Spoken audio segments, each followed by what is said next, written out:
यहां लिखा है, हमारे परमेश्वर ने यहां लिखा है, आकाश मेरा सिंहासन और पृथ्वी मेरे पांव रखने की चौकी है। तुम मेरे लिए कौन सा भवन बनाओगे और मेरे विश्राम को कौन सा स्थान होगा? सब यहां देखें।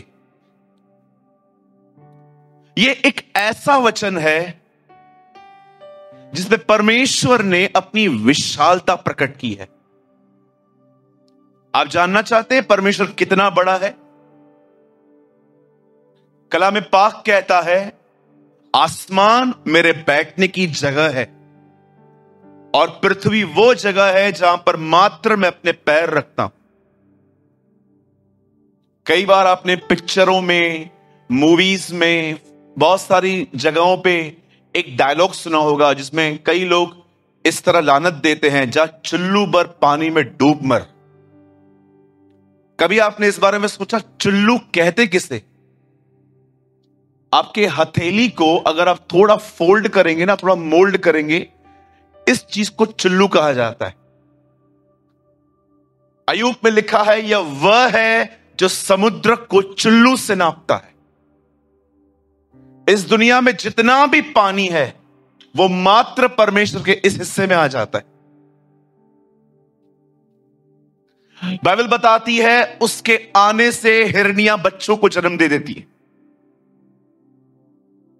आप जानते हो, ऐसा परमेश्वर जो इतना बड़ा है, वो कहता है तुम मेरे लिए कौन सा घर बनाओगे? तुम क्या बनाओगे मेरे लिए? सुलेमान ने 7 साल के बाद जब उसका भवन तैयार किया तो पहली चीज उसने कही, मैं जानता हूं तू यहां नहीं रह सकता। Have you noticed? सुलेमान ने 7 साल उसके घर को बनाने के बाद कहा, मैं जानता हूं तू यहां नहीं रह सकता। क्यों? क्योंकि आकाश तेरा सिंहासन और पृथ्वी तेरे पांव रखने की चौकी है। वो जानता था। अब जानते हो, ऐसा परमेश्वर जो इतना विशाल है, उसकी आंखें पृथ्वी पर किस व्यक्ति की तरफ लगी हुई है? सबकी तरफ नहीं है। भैया नेक्स्ट वर्ड लगाइए। अब सब यहां देखिए, देखिए ये इसकी साइज है, ये हमारे प्रभु की साइज है। अब देखो 2 में क्या लिखा है, हे स्वर्ग, 66:2,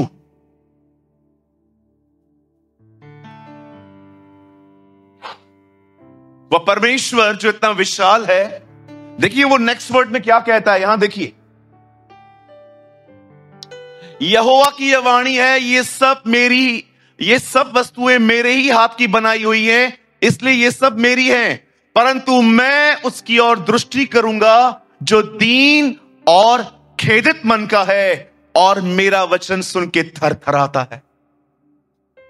आप जानते हो, एक ऐसा विशाल परमेश्वर जो कहता है आकाश मेरा सिंहासन है, पृथ्वी मेरे पांव रखने की चौकी है। अब वो कहता है पर मैंने उसी व्यक्ति के साथ रहना है जो मेरे वचन को बड़ी गंभीरता से लेते।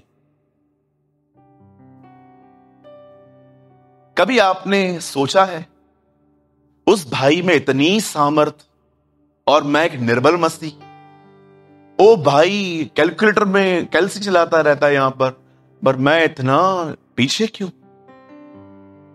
जानते हो क्या कारण है? वो प्रभु का पसंदीदा नहीं है। There is no favouritism with God. वो परमेश्वर का फेवरेट नहीं है। मैं आपको बताना चाहता हूं उसके साथ खुदा क्यों इतना ज्यादा उसके अंदर रहता है, उसमें से बहता है। उसका एक कारण यह है, उसने आपकी तरह परमेश्वर के वचन को हल्का नहीं लिया। मुझे एक व्यक्ति बताइए जो मीटिंग्स एंजॉय करने आता है कि सूरज भाई बहुत अच्छा प्रचार करते हैं, चलो सुनने के लिए हम चलते हैं। ऐसा व्यक्ति कभी ग्रो नहीं करता। Because you are here to listening for the good sermons. यहां लिखा है परमेश्वर उसकी ओर देखता है जो उसके वचन को सुन के थरथराए। आज मैं इस वर्ड को स्टार्ट करने से पहले आप में से हर एक से एक सवाल पूछना चाहता हूं। I am serious. क्या आप सच में उसके वचन का आदर करते हैं? क्या सच में आप उसके वचन को गंभीरता से लेते हैं? कुछ बातों का उत्तर है ना कभी नहीं देने का सामने वाले को, कुछ बातों का उत्तर मात्र खुद को देना चाहिए। मैं आपको कंडेम, जजिंग इन सब के लिए नहीं पूछ रहा हूं, पर मुझे लगता है अगर मुझे पता चल जाए कि कहां इश्यू है तो मैं इसको ठीक कर सकता हूं। आमीन। आप समझ पा रहे हैं मेरी बातों को? आप सोचिए, अगर मैं इस तरह ग्राउंड रेडी कर रहा हूं आज, तो मेरे इसके बाद कुछ तो होगा आपके लिए आज। मैं आपसे विनती करता हूं, सिर्फ अच्छे सरमन्स को एंजॉय करने मत आइए। फिर से कहूं, सिर्फ अच्छे संदेशों को सुनने के लिए ना आए, इसमें कुछ नहीं होगा।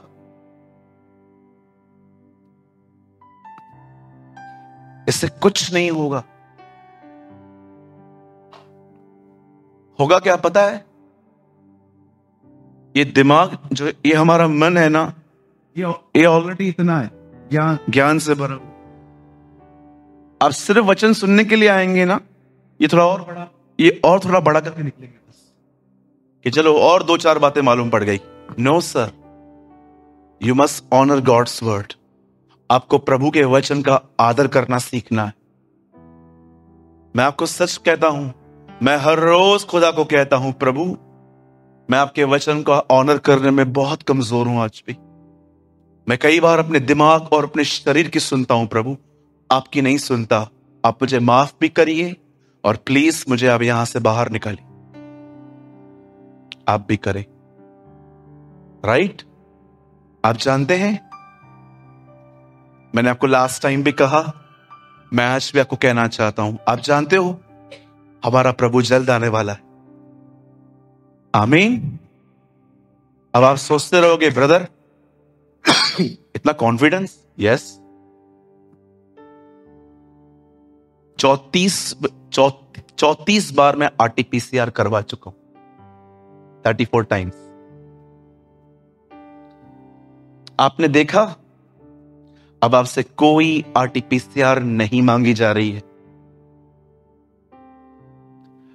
मैं एक बार अपने नेफ्यू को लेकर मॉल गया था, मुझे नहीं जाने दिया गया। मुझे कहा गया आपके पास डोज नहीं है। हम लौट आए। लेकिन क्या आपने अब देखा, अब कोई वैक्सीनेशन नहीं मांगी जा रही है, नो RT-PCR। अब सब कुछ सामान्य होता जा रहा है। अब वापस सड़कों पे भीड़ दिख रही है, वापस बाजारों में भीड़ दिख रही है। हैव यू नोटिस, जब यीशु से पूछा गया आपका आना कैसे होगा, उसने क्या कहा? लोग खाएंगे, पिएंगे, ब्याह करेंगे, पौधे लगाएंगे। अब आप मुझे बताइए, ये सीजन तो हमेशा अर्थ पे रहती है, सदैव यहां पर शादियां होती हैं, लोग खाते हैं, पीते हैं, पौधे लगाते हैं, घर लगाते हैं। ये कौन सी बड़ी बात है प्रभु? यस। अब आप देख रहे हैं, अब जिंदगी सामान्य हो रही है। अब वो बहुत जल्द आएगा। जब वे कहेंगे सब ठीक है, तब अचानक एकाएक विनाश आ पड़ेगा। पौल कहता है तैयार हो जाइए, आपका छुटकारा आने वाला है। आमीन। यीशु मसीह कौन है? आपको यीशु का नया नाम बताऊं? जानना चाहते हैं? चलिए मैं आपको बताना चाहता हूं। बताइए, जब छोटे 8 दिन के यीशु मसीह को शिमोन ने अपने हाथ में उठाया, तब उसने उसको उठाकर खुदा को क्या कहा था? आज मैंने तेरे उद्धार को देख लिया है। आप में से कितने लोग ये बात जानते हैं? यीशु का एक और नाम है और वो नाम है उद्धार। सैल्वेशन।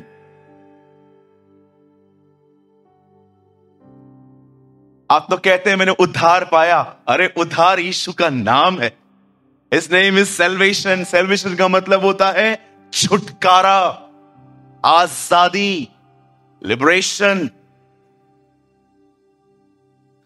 ओके, तो सब तैयार हैं आज के वर्ड के लिए? चलिए मेरे साथ खोलिए प्रेरितों के काम, एक्ट्स ऑफ द अपोस्टल्स। इसे थोड़ा सा शार्प करिए, थोड़ा सा शार्प करिए।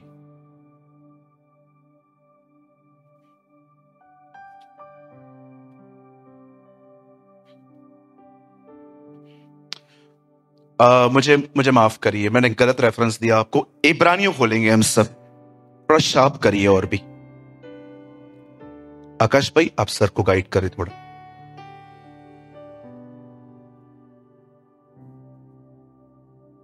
चेक या थैंक यू ब्रदर। आइए सब खोलेंगे इब्रानियों की किताब और उसका 10वां अध्याय, चैप्टर 10। बहुत ही ऑसम वर्ड है आज। आप सभी को बहुत ध्यान पूर्वक आज के कलाम को सुनना है।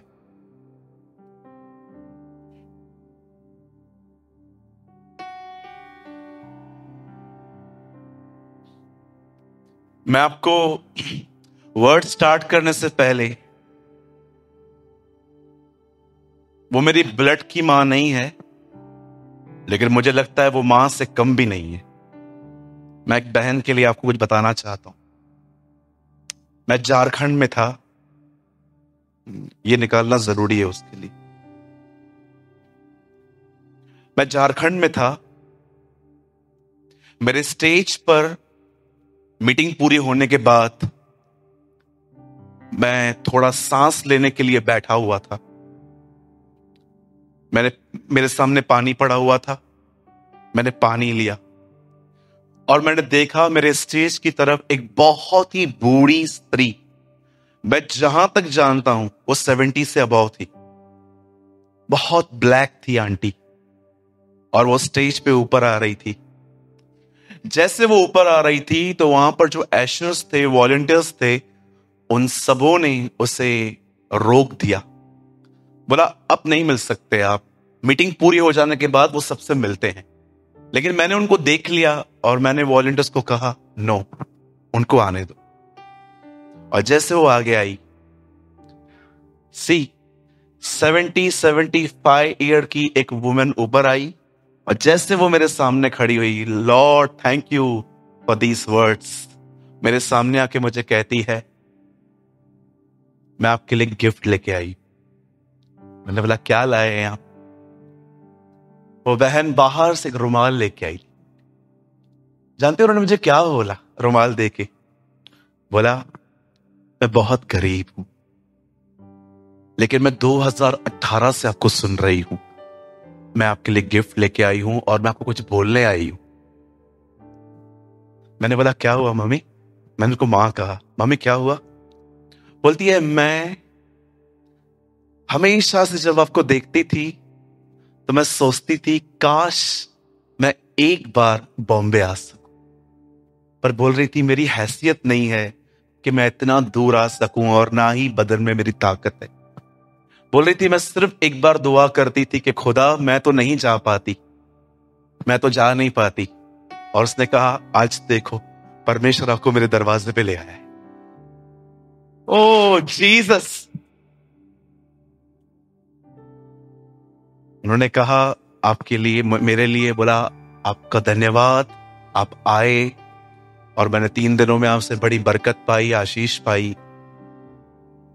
और जब मैं उनसे मिला, परमेश्वर ने मुझे क्या कहा? सूरज तुझे पता है मैं तुझे जमशेदपुर इनके लिए ले आया था।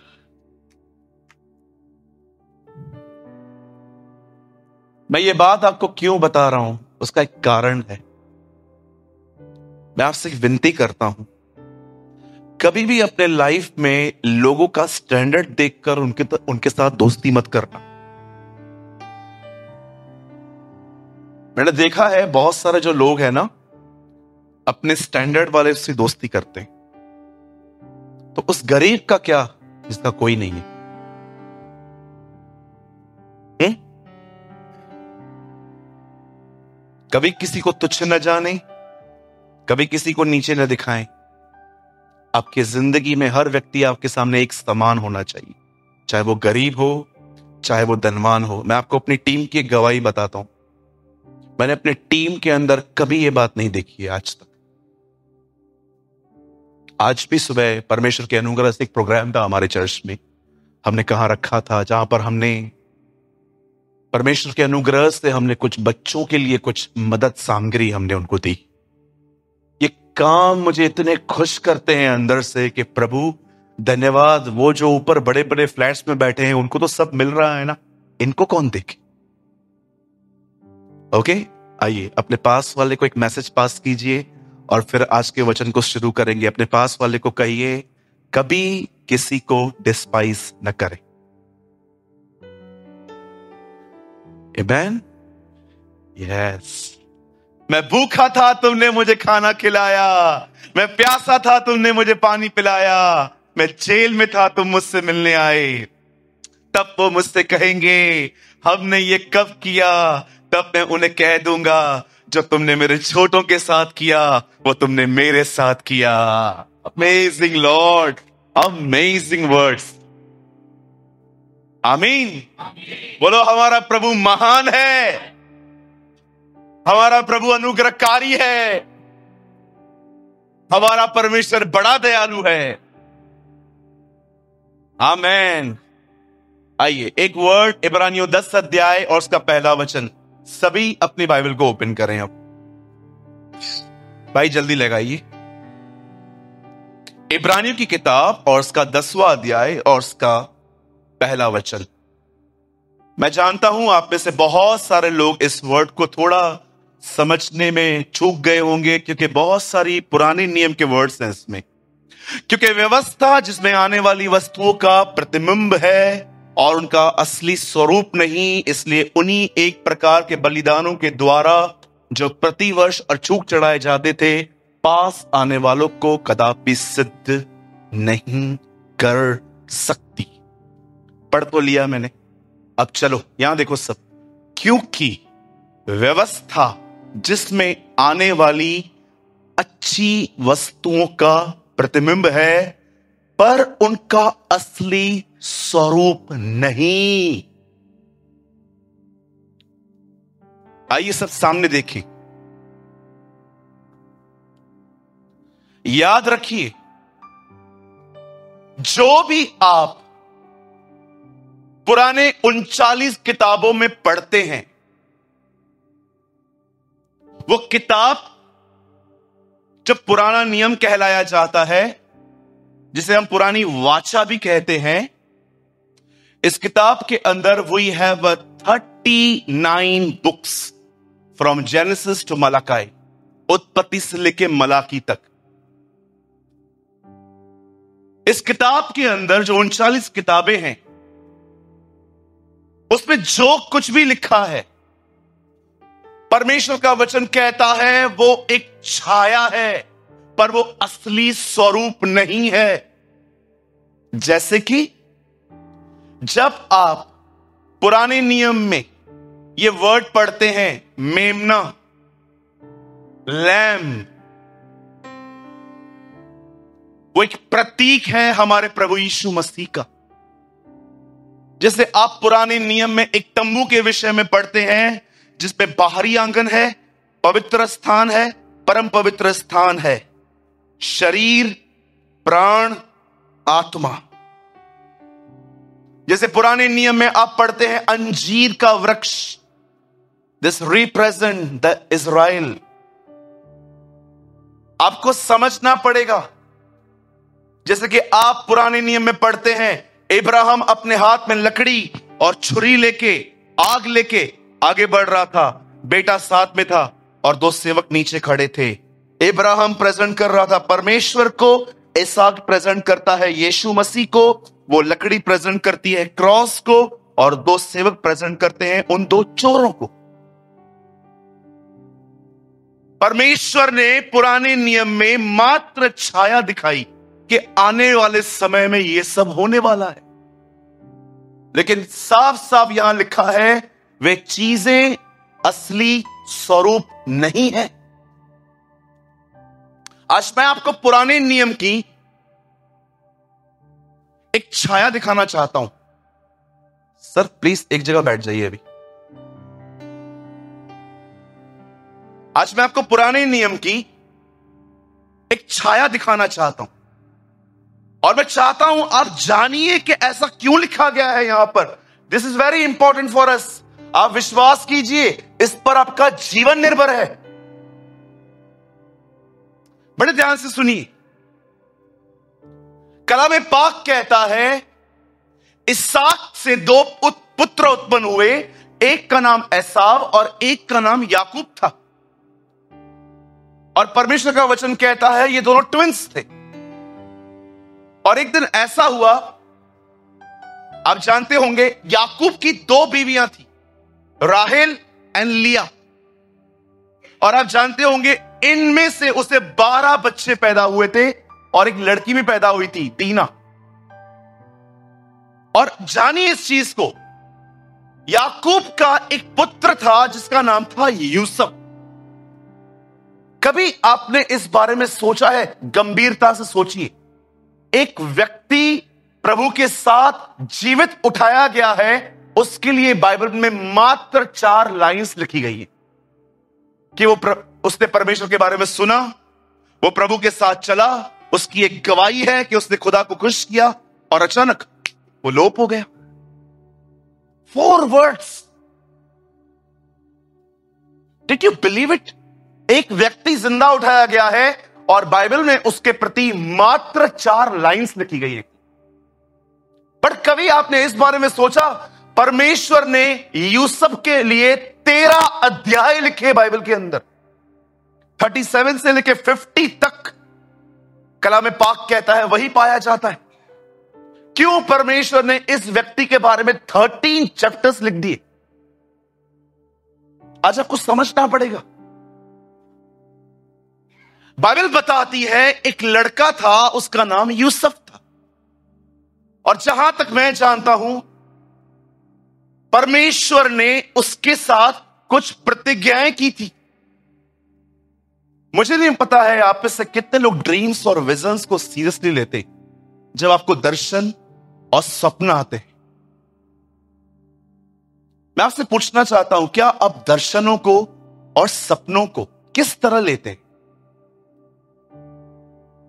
जब आपको परमेश्वर कोई ड्रीम देता है या डेविल कोई ड्रीम देता है, तो क्या आप उसे सीरियसली लेते हैं? मुझे आज भी याद है, मैंने आज से बहुत साल पहले अपने पूरे परिवार की डेथ देखी थी। एक भी जिंदा नहीं बचा था। मैंने सबकी लाशें देखी थी। मैंने अपने फैमिली के अंदर सबकी लाशें देखी थी, छोटू की भी। और जिस दिन मैंने ये देखा, ओ बिलीव कीजिए, मैं अगले दिन 2 दिन उपवास में था। मैंने प्रभु से कहा, प्रभु अगर आप मुझे यह बताना चाहते हो कि शैतान मेरे परिवार के खिलाफ कुछ प्लान कर रहा है, तो I cancel in Jesus name. और जब मैं ये देखता हूं कि मेरे साथ कुछ अच्छा हो रहा है ड्रीम्स में, मैं उन बातों के लिए भी प्रेयर करता हूं कि प्रभु अगर आपकी इच्छा है तो उसे पूरा करें। याद रखिए, आजकल लोग बहुत बिजी हैं। क्या है? आजकल लोग बहुत ज्यादा बिजी हैं। तो जानते हो प्रभु क्या करता है? इनके सोने का इंतजार करता है। जल्दी ये सो जाएं तो मैं इनसे ड्रीम्स और विजन्स के थ्रू ही बात कर लूं। आप समझ पा रहे? बाइबल बताती है यूसुफ एक स्वप्नदर्शी था। वो ड्रीम्स देखता था, वो विजन्स देखता था। एक दिन उसने ड्रीम देखा, और एक्चुअली इस ड्रीम का अर्थ जानते क्या था? एक दिन परमेश्वर उसे सेकंड वर्ल्ड रूलर बनाएगा। इस दुनिया के अंदर उसको सेकंड वर्ल्ड रूलर की जगह मिलेगी। परमेश्वर ने उसे इस तरह कुछ सिंबॉलिकल लैंग्वेज में उसे बातें बताई। और अब सुनिए, जब यूसुफ ने दर्शन देखा, यूसुफ ने उसे अपने उस प्रतिज्ञाओं को कि खुदा मुझे एक दिन वहां पहुंचाएगा, कलाम पाक कहता है उसने अपने भाइयों से और अपने माता पिता से शेयर कर दिया। वहीं से शुरू हो गई दुश्मनी। क्या शुरू हो गई? आप में से कितने लोग का ये अनुभव है? जरा जरा हाथ उठाइएगा कि जब भी आप प्रभु में बढ़ने की कोशिश करते कुछ ना कुछ हो जाता है। ये ब्रदर जो बाजू में बैठा है ना, यही मेरी मुसीबत है। कोई ऐसा भी कह सकता है ना? होता है ना? कई बार हम क्या करते हैं पता है? हम लोग जब प्रभु में बढ़ते हैं, कोई ना कोई आता है ना हमारे बीच में, है ना? देखो अभी भी कोई अपने ऊपर दोष नहीं ले रहा है, सब हाँ बोल रहे हैं। हाँ हाँ हाँ हाँ। अच्छा मैं एक बात पूछता हूं, मेरे साथ तो नहीं होता ऐसा। मैं आपको चैलेंज करके कहता हूं, मेरी उन्नति आप रोक के दिखाओ। याद रखिए, यहां देखिए सब, इस लाइन को जिंदगी भर ऐसे बहनों दुपट्टे के साथ गांठ बांध दो। सुनिए, लोग हमारे बारे में बोलते हैं, यह हमारी प्रॉब्लम नहीं है। हम उन पे ध्यान देते हैं, यह हमारी प्रॉब्लम है। आप समझ रहे हैं? लोग आपके लिए बोलते हैं, इट डजंट मैटर, ये कोई मायने ही नहीं रखता। तू लंबा है, तू चौड़ा है, तू मोटा है, तू पतला है, तू ऊपर से गिरा है, तू यहां से गिरा है। उनको जो बोलना है बोलो। आइए अपने पास वाले की एक सुंदर लाइन कहिए, अपने पास वाले से कहिए, बोलिए, कुछ लोगों का जन्म हुआ ही बकवास करने के लिए है।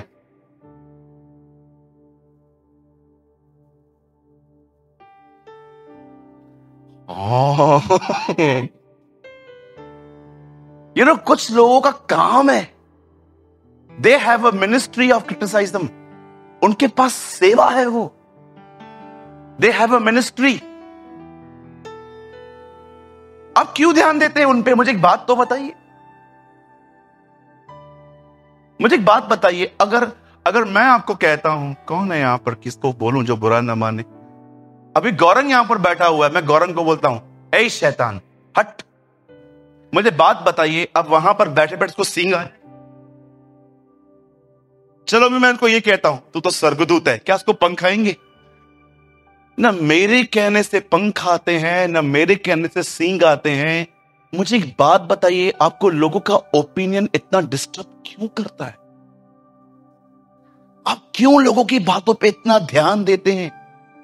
क्यों आपको परमेश्वर के वचन से अधिक 10 साल पहले सुनी हुई गाली याद है आज भी? टेल मी, प्लीज टेल मी।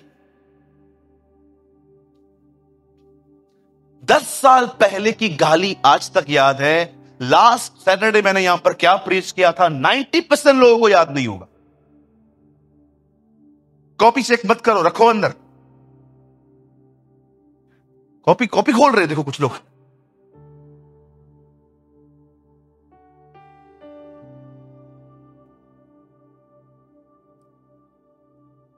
आपको मुझे पता है सारी पर्सनल, पर मुझे बताने दीजिए। आपको मैं एक बात कहना चाहता हूं। मैं जब भी ये कहता हूं ना, आई नो मैं थोड़ा इमोशनल हो जाता हूं। आपको पता है आज ये जो हॉल है ना, इससे 90% छोटा हॉल था जहां से वी स्टार्ट अवर मिनिस्ट्री। आपको पता है जब हमने चर्च स्टार्ट की ना, हमारे चर्च के अंदर पानी नहीं होता था, हम पानी कहीं और से भर के लाते थे। हमारी पूरी चर्च लीकेज होती थी। हम कैसे बैठते थे ना परमेश्वर, I never forget these days, those days. मैं कभी वो दिन नहीं भूला अपने जिंदगी में। अब जानते हो हम लाइट का बिल कैसे पे करते थे? शेयर निकालते थे। मैं जहां खड़ा रहता था, आप देखिए मेरे ओल्ड वीडियोस, जहां पर पीछे एक ब्राउन कर्टन होता था, it was RKT, RK Talreja college. आप बिलीव करेंगे उन दिनों में हमारे चर्च के अंदर जो लोग आते थे ना, जानते हो उनको लोग क्या कहते थे जब वो बाहर जाते थे? वो कहते थे, क्या पड़ा है इनकी फटीचर चर्च में, हमारे पास आओ, एसी में बिठाएंगे।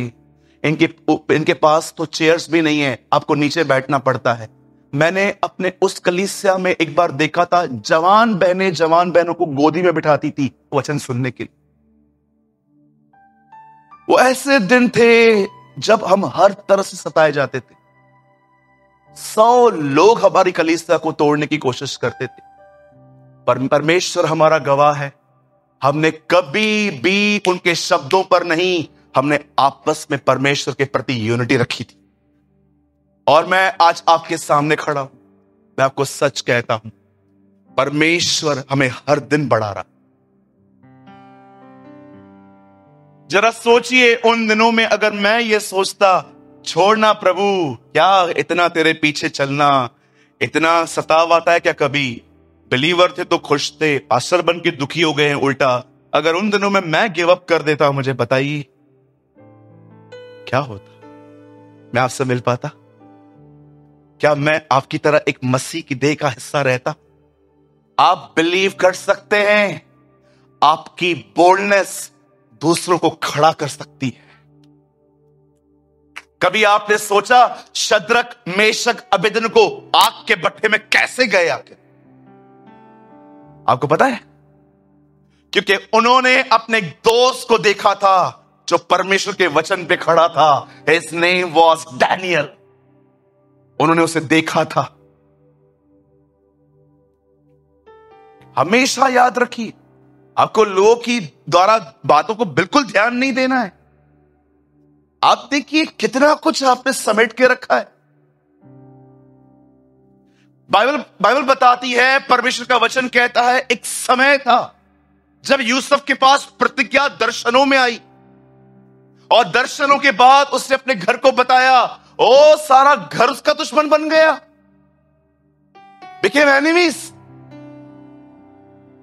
एक दिन जानते हो क्या हुआ? उसके भाई काम कर रहे थे, वो अपने भाइयों को देने के लिए जा रहा था, और जैसे वो देने के लिए गया, सुनिए उसके भाई उसके लिए क्या कहते हैं? उसके भाई कहते हैं, देखो दर्शन देखने वाला आ रहा है, चलो आज मजा सिखाते हैं इसको। उन्होंने उसे इतना मारा, लहू लहान कर दिया बेचारे को। उसके बाद खड्डे में फेंक दिया उसे, और खड्डे में फेंकने के बाद बिन्यामीन को थोड़ा तरस आता है। बोलता है, सुनो ना, ऐसे से मैं जैसे एक्शन कर रहा हूं ना, ए सुनो ना यार प्लीज, मार मत डालो, तुमने मारा ना उसको, बस पनिश किया ना, चलो छोड़ दो, मारो मत, खत्म मत करो। उसकी बात को सुन के वो उसे वहां से निकालते हैं और कुछ सिक्कों में उसे बेच देते हैं। परमेश्वर से प्रतिज्ञा पाया हुआ व्यक्ति खड्डे में पड़ा है और अब बेच दिया गया। मैं हमेशा जब यूसुफ को पढ़ता हूं ना, मैं हमेशा जब पढ़ते मैं देखता हूं, परमेश्वर से प्रतिज्ञा पाया हुआ व्यक्ति, बार बार ये लाइन में उसकी जिंदगी से जोड़ के रखता हूं। आगे बढ़ता है। सबसे पहले उसने भाइयों की जलन का सामना किया। आपको पता है, किसी की जलन का सामना करना आसान नहीं होता। It's very difficult. कि कोई आपसे जले और आपके प्रति अलग अलग साजिशें, चालें, बुरी बुरी कमिटमेंट्स कहें। बहुत बार जलन को फेस करना इतना आसान नहीं होता। फरीसियों की जलन देखी आपने? तब तक शांत नहीं हुए जब तक उन्होंने उसे क्रूस पे नहीं देखा। इतनी जलन। और जानते हो जलन किससे होती है हमें? सदैव उन लोगों से जिनके बारे में हम ये विश्वास करते हैं ये हमसे बेहतर है। अब मैं आपको गुड न्यूज बताना चाहता हूं। जो आपसे जले उसके लिए खुदा का शुक्र करो और प्रभु से कहो, धन्यवाद, कोई तो मुझे बेहतर समझता है। हालेलुया, बोल यीशु मसीह की। आइए अपना हाथ उठाइए और कहिए, हर जलन रखने वाले के लिए प्रभु आपका धन्यवाद। धन्यवाद प्रभु, कोई तो मुझे योग्य समझता है।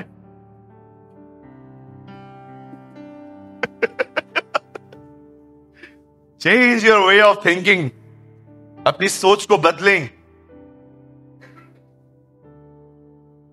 एक बार किसी ने मेरे लिए कुछ बोल दिया था, वो बात मुझे पता चली। मैंने प्रभु से कहा, प्रभु मैं आपको कोटि कोटि धन्यवाद करता हूं, आप मुझे फेमस कर रहे हैं। Thank you Jesus, I give you all the glory Lord, praise you Lord. Panku तू आज वीडियो मत बना, इसने काम कर दिया, ऐसे बोलूं?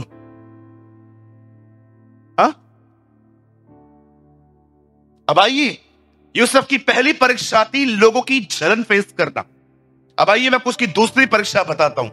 अब कलाम पाक कहता है वो बेच दिया गया, और बेचने के बाद एक बहन उसमें हर रोज नजर रखती थी। बोलिए नजर, हाँ बोलो नजर।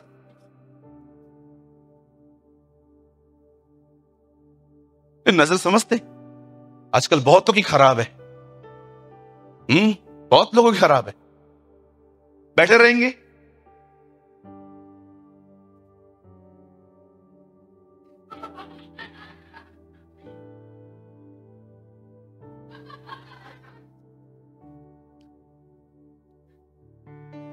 तो मैं कैच नहीं कर सकता भाई, लेकिन एक कैमरा है जो ऊपर से तुम्हें देखती रहती है।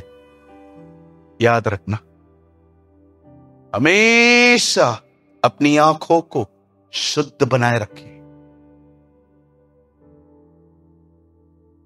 एक आंख उसे हर बार देखती थी।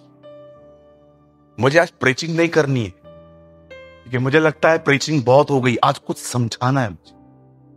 आई वॉन्ट टू नो, मैं जानना चाहता हूं, मैं कुछ समझाना चाहता हूं आपको।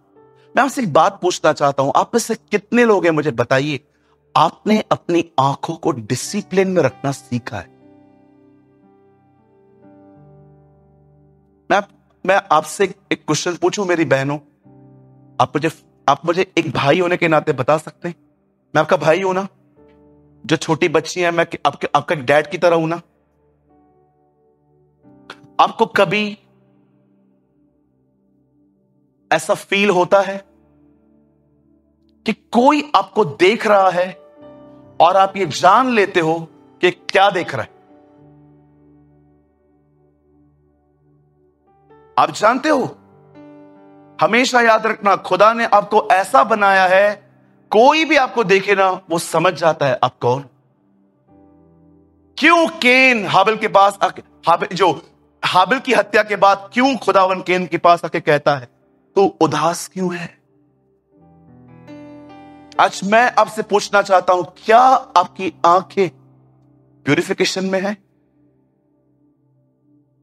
मैं मेरे भाइयों यहां देखिए, मैं ये वर्ड्स आपके लिए नहीं कह रहा हूं, जस्ट फॉर द ब्रदर्स। सुनिए, लिसन टू मी। जब भी किसी बहन से बात करें, जब आपको कुछ मौका मिलता है उनसे कुछ बात करने का, कुछ काम है, उनसे ऐसे बात करिए कि 2 मिनट की बातचीत के बाद वो अपने आप में यह सोचे कि काश ये मेरा सगा भाई होता। अगर आप किसी बहन को ये फीलिंग नहीं दे रहे हो ना, मैं आपको कहना चाहता हूं, आपकी प्योरिटी वहां नहीं आई है जहां पर यीशु मसीह की थी।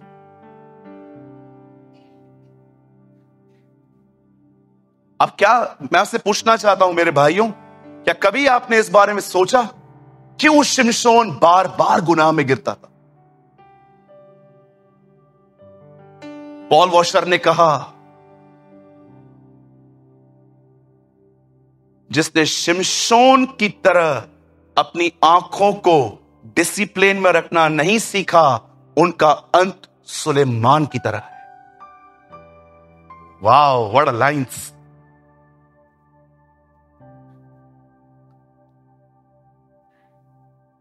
ये बहुत जरूरी है, ओ ये बहुत जरूरी है।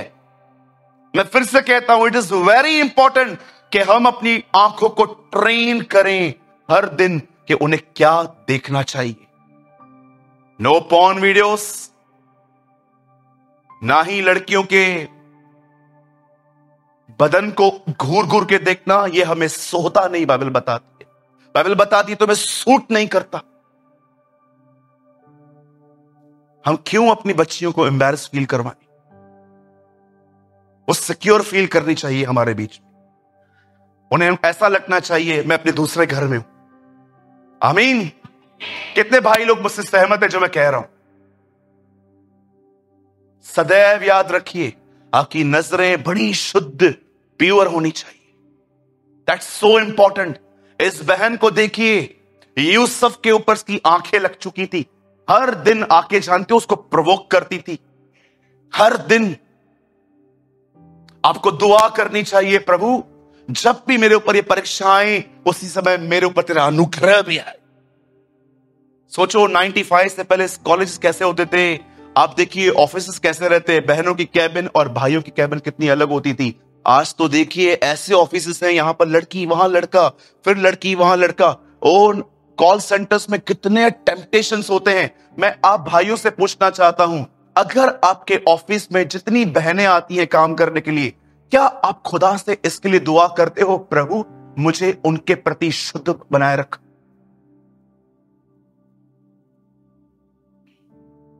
आप बिलीव करेंगे, मैं हर दिन दुआ करता हूं, खुदा मेरे कलीसिया में जितनी भी बहनें आती है ना, मुझे कभी उनके लिए एक सिंगल थॉट नहीं आना चाहिए।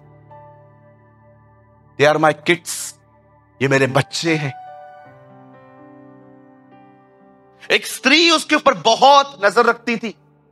एक दिन जब उसने देखा ये मौका है, उसको पकड़ के कहती है चल हम सोएंगे। एंड यू नो यूसुफ क्या कहता है उसको, आइए जवान लोगों सीखो सीखो। यूसुफ ये नहीं कहता कि तू मैरिड है, यूसुफ ये भी नहीं कहता कि तू खूबसूरत नहीं दिखती, you are ugly women. Yusuf उसको ये भी नहीं कहता मैं मन ही मन तुझे चाहता तो हूं, पर मुझे अपने स्वामी से बड़ा डर लगता है। ओ तू अगली है, तू मैरिड है, तू अच्छी दिखती है, लेकिन मैं टच नहीं करूंगा। यू नो यूसुफ उसे क्या बताता है कि मैं ये नहीं करूंगा। जानते हो क्या, मुझे लगता है 2022 की पीढ़ी को ये सीखना पड़ेगा यूसुफ के जीवन से। यूसुफ उसे कहता है मैं ये नहीं करूंगा, और उसका कारण जानते हो क्या है, तू मैरिड है ये नहीं, तू अच्छी नहीं दिखती ये भी नहीं, मैं तुझे पसंद करता हूं, लेकिन अगर मैंने तुझे टच किया तो मेरी जॉब जाएगी नहीं। वो एक ही कारण बताता है, और वो कारण था परमेश्वर देख रहा है। आपको पता है जो लोग आजकल व्यभिचार में गिरते हैं, व्यभिचार में गिरने के बाद जानते हो उनका कन्फेशन क्या है, हम बड़े कमजोर हैं। Sir you are not weak, actually you are strong. अगर आप वीक होते तो खुदा की सामने जाके मदद मांगते। जैसे लिखा है, यहोवा के सामने धर्मी सदैव उसके किवाड़ों के सामने बने रहता है, वह उसके फाटकों पे आना नहीं छोड़ता। अगर एक कमजोर व्यक्ति, आपको पता है कैसे होता है, एक वीक व्यक्ति कैसे होता है, एक वीक व्यक्ति जानते हो खुदा के सामने आपको सदैव, आपने देखा गसमनी में वो ऐसे पड़ा हुआ था, इससे कहते हैं कमजोर। लेकिन जानते हो मजबूत क्या है, आखिरी बार कर लेता हूं, कल से नहीं करूंगा। This is strong. वो कहता है खुदावंत देख रहे, परमेश्वर देख रहा है। और जैसे वो वहां से भागा, उसकी शर्ट उसके हाथ में आ गई। ओ एलिगेशन लग गए बेचारे पे। वो स्त्री कहती है इसने मेरी इज्जत पे हाथ डाली। बेचारा बाहर से पीछे चला गया सलाखों में। मैं आप में से हर एक को बताना चाहता हूं, व्यभिचार को ना कहने के कारण यूसुफ 13 साल जेल में। You know 13 years। क्या क्राइम था? 1 क्राइम सर, क्या क्राइम था? मैंने इस वुमेन को ना कहा था, दैट इज अ रीजन। अगर मैं हां कहता तो मैं बाहर होता। मेरे भाइयों मेरी बहनों, संत गवाह हैं। A.W. टोजर, जॉर्ज मुलर, जॉन वेस्ली, चार्ल्स फिनी, साधु सुंदर सिंह, बख्त सिंह, ये तो सिर्फ नाम ले रहा हूं, 15 और नाम है। इतिहास गवाह है, गॉडली लोग सताए गए। आप एक कॉर्नर लाइफ जियो, डबल लाइफ जियो। लिख के देता हूं, कभी सताव नहीं आएगा आपके ऊपर। सब आपको प्रेस करेंगे, ओ तो मेरे साथ बुराइयां ही करते हैं। आप जाओ किसी मंडली में जाके बैठो, वो बुराइयां करते हैं, आप भी करो, सब आपसे खुश होंगे। लेकिन आप चुपचाप बैठे रहो और बाद में उनको कहो मैं आपका हिस्सा नहीं बनूंगा, सब आपको कहेंगे ओवर स्पिरिचुअल, ज्यादा आत्मिक बनता है अभी। एक बात कहूं, अगर सब आपके दोस्त है ना, समथिंग इज रॉन्ग। अगर सब आपके मित्र बनते जा रहे हैं ना, कुछ गलत है।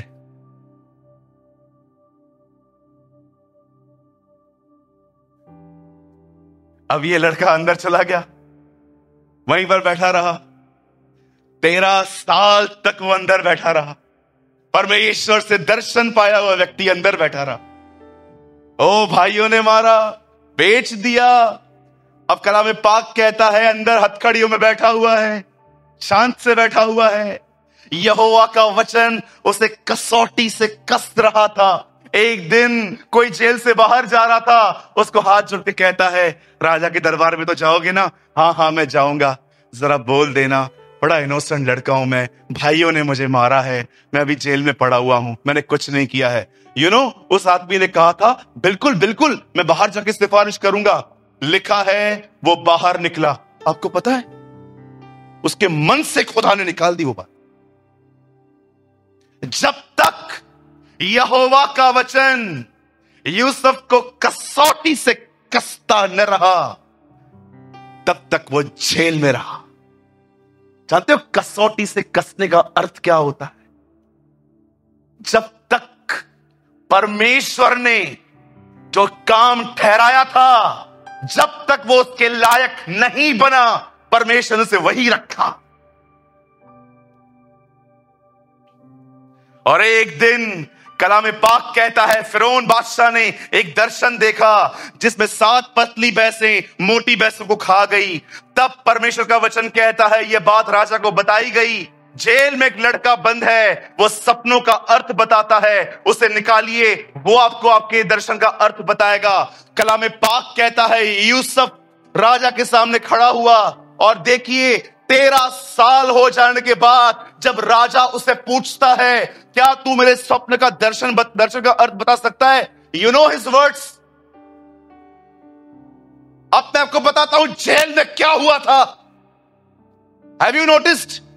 जब आदम और हवा ने पाप किया वो निकाल दिए गए।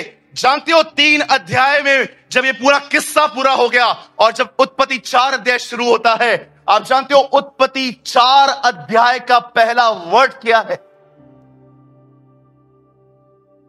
हवा ने कहा मैंने। The first word is I. मैंने यहोवा की सहायता से एक बच्चा पाया। यहोवा बाद में, पहले मैं।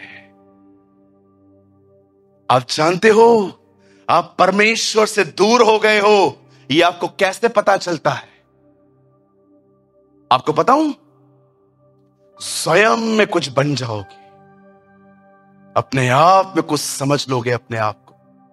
लेकिन यही यूसुफ 13 साल रहने के बाद जब राजा उसे बताता है मुझे दर्शन का अर्थ बता, listen his voice, listen his word, वो कहता है भेदों का प्रकट करता स्वर्ग में रहता है। अब मुझे बताइए, हवा कहती है मैंने, ये कहता है, वो बताता है। जानते हो 13 साल में खुदा ने उसके अंदर क्या किया?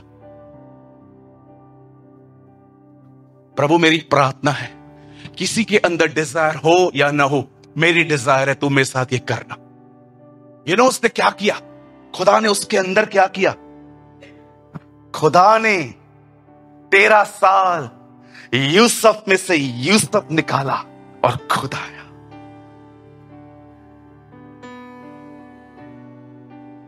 कितने लोग चाहते हैं ये आपके साथ हो? आपको पता है आप क्यों डिस्टर्ब है? आपको पता है आपका ध्यान क्यों भटकता है? आपको पता है आपको सबसे तकलीफ क्यों है? जानते हो कारण क्या है? आप जिंदा हो। चलो मैं आपसे पूछता हूं, यहां पर एक बॉडी लेके आते हैं, मरी हुई बॉडी, और मैं इसको बोलता हूं उठ, उठना, उठ। Why he never reacts? Because he's dead. मरा हुआ है। मैं क्रूज पे चढ़ गया, अब मसीह मुझ में जीवित है, पॉल कहता है।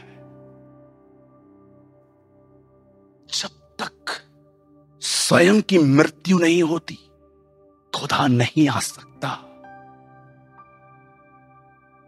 और जानते हो स्वयं की मृत्यु कैसे होती है?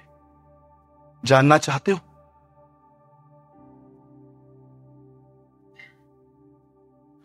कहो अपने बाजू वाले को, अन्याय सहना पड़ता है। तो न्याय न सहे तो अन्याय की बात करता है। कितनों को सहते हैं आप, मुझे बताएं। हाँ, कभी ऐसा हुआ है आपको? ऐसे ही आपको गाली पड़ी, कुछ किया भी नहीं था आपने, और आपका अंदर तैयार था अपने आप को सही साबित करने के लिए, उन शब्दों को बोलने के लिए, लेकिन आप चुप करके बैठे। अरे करके देखो एक दिन। 13 साल, 13 years वो स्वयं में मरा।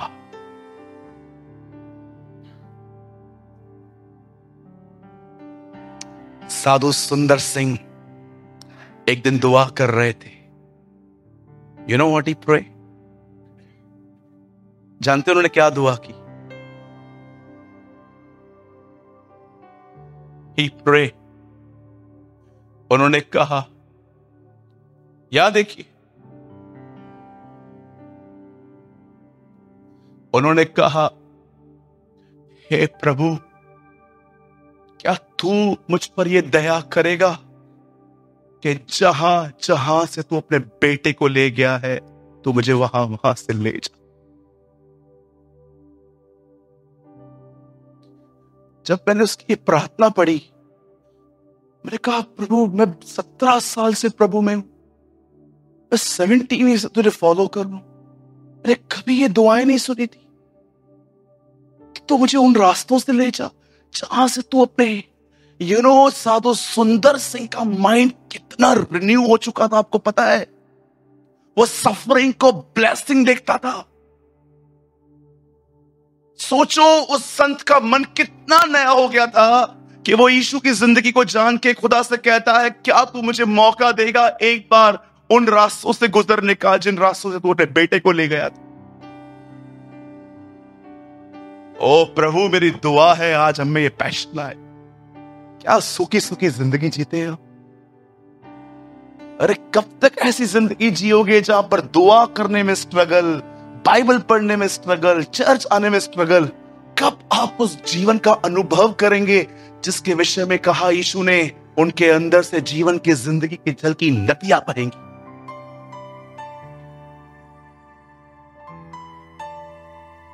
और वो उसके सामने खड़ा होकर कहता है, यस, भेदों का परमेश्वर प्रकट करता ऊपर रहता है। अगले दिन उसे सब कुछ बता दिया।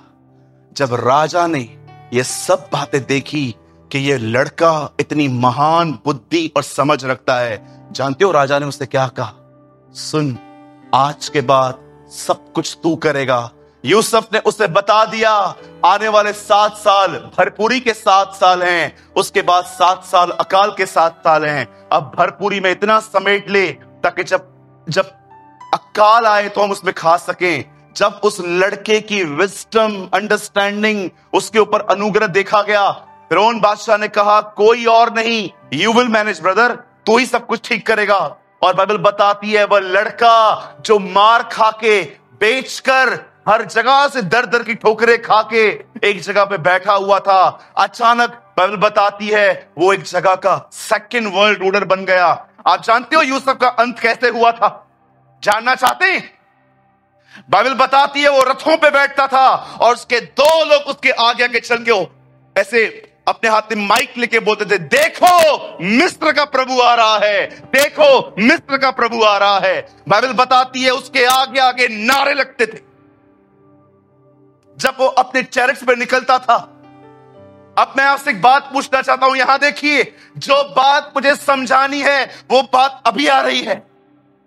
मुझे बताइए, भाइयों ने मारा, उसने विरोध नहीं किया। लड़की ने उसके ऊपर व्यभिचार का केस लगा दिया, ही नेवर, उसने विरोध नहीं किया।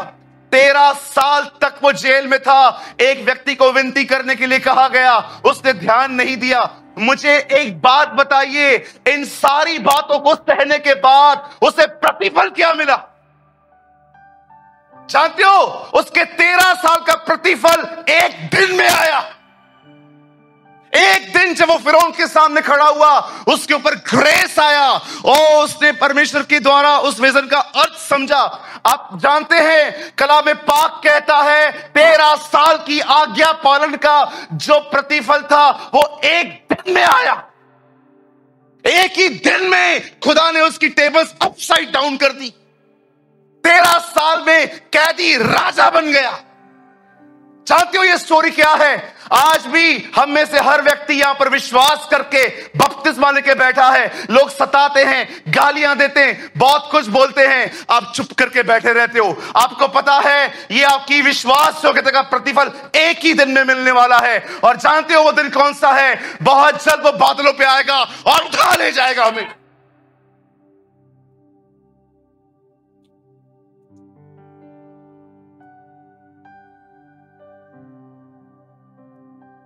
उसकी 13 साल की आज्ञा पालन का नतीजा एक दिन में आया। 13 साल वो सहता रहा, चुप करता रहा, शांत बैठा हुआ था। क्या वो जानता था एक दिन मैं राजा के सामने खड़ा हो जाऊंगा, वहां पर राजा मेरे ऊपर फेवर करेगा, मुझे बुद्धि मिलेगी, मुझे दर्शन का अर्थ मिलेगा, मुझे सब कुछ पता चल जाएगा। एक ही दिन के अंदर 13 साल की सफरिंग का एक ही दिन में रिजल्ट आया। आपको क्या लगता है, हम जो यहां पर लोग बर्दाश्त कर रहे हैं, सहन करते हैं, लोग हमें गालियां देते हैं, एलिगेशंस लगाते हैं, तरह तरह की बातें करते हैं, याद रखिए ये एक मात्र कहानी है बाइबल की। There's only one story in the whole Bible जिसमें बताया जाता है 13 साल सहने का फल एक दिन में आया था। आप जानना चाहते हैं? आकाश फास्ट, यहां देखिए, प्रेरितों के काम 7 अध्याय। ब्रदर थोड़ा जल्दी करना, जितना जल्दी कर सकते हो। यहां देखिए सब मैं आपको बताना चाहता हूं, एक दिन, वन डे, 7 वर्स 2 ब्रदर। यहां देखिए, एक्ट्स ऑफ द अपोस्टल, प्रेरितों के काम 7वां अध्याय, उसका 2रा वचन। देखिए मैं क्यों कह रहा हूं एक दिन, एक दिन, वन डे, वन डे। यहां देखिए, उसने कहा, हे भाइयों, सॉरी 7 का 12, आई एम सॉरी भाई, आपको प्रॉपर बताता हूं, जस्ट वेट।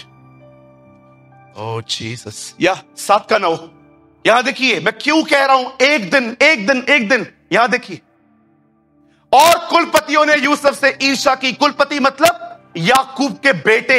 उन्होंने उससे जलन की और मिस्र देश जाने वालों के हाथ में बेच दिया।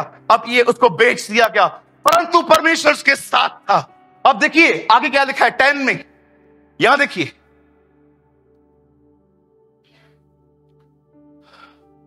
और उसके परमेश्वर ने, मतलब 9 वापस लगाओ, वो ज्वाइंट है, 9 लगाओ फिर से।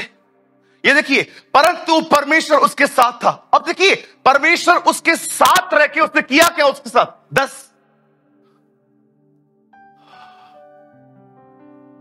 Come on, 7, 10। और परमेश्वर ने उसके सब कलेशों से छुड़ाकर मिस्र के राजा फिरौन के आगे अनुग्रह और बुद्धि दी। और उसने, अब मुझे बताइए, ये अनुग्रह और बुद्धि ये कब आई? जब वो उसके सामने खड़ा था और उसे मिस्र पर, अपने सारे घराने पर राज्य पाल ठहरा। 13 साल वो विश्वास योग्य बना रहा और एक ही दिन में सारा प्रतिफल मिल गया। वो किंग के सामने खड़ा हुआ, किंग के सामने उसके ऊपर विजडम आई, अंडरस्टैंडिंग आई, अनुग्रह आया, बुद्धि आई। ये किसने दिया? उसे, खुदा ने। और एक ही दिन में वो लड़का जो जेल से निकला था, राज्यपाल बना। आप जानते हैं, एक भी आज्ञा पालन जो परमेश्वर के प्रति आपने किया है वेस्ट नहीं जाने। हर आज्ञा पालन का प्रतिफल आएगा। और जानते हो प्रतिफल क्या होगा? वन डे, जैसे ये बिल्कुल ये राजा फिरौन और बिल्कुल उसके साइड में बैठ के उसके हिसाब किताब को संभालता था, एक दिन हम उसके बाजू में यीशु मसीह और एक दिन हम भी उसके बाजू में बैठ के राज्य करेंगे।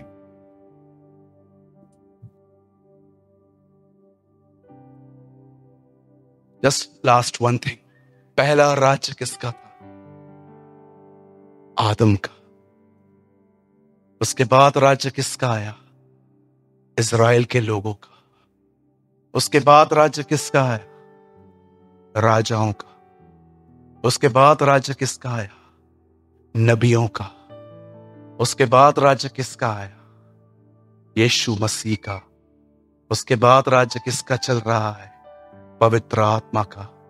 आप जानते हो, इसके बाद एक अंतिम किंगडम आने वाला है और वो किंगडम कभी खत्म नहीं होगा। और जानते हो वो राज्य किनका है? विश्वास योग्य लोग का। उसके बाद कोई किंगडम नहीं है। इसीलिए प्रकाशित वाक्य में कहा गया, जो जय पाए वो मेरे सिंहासन पर आ बैठेगा, जैसे मैं जय पाकर अपने पिता के सिंहासन पर आ बैठा हूं। आज मैं आपसे पूछना चाहता हूं, क्या आप यूसुफ की तरह विश्वास योग्यता में जिंदगी जी रहे हैं?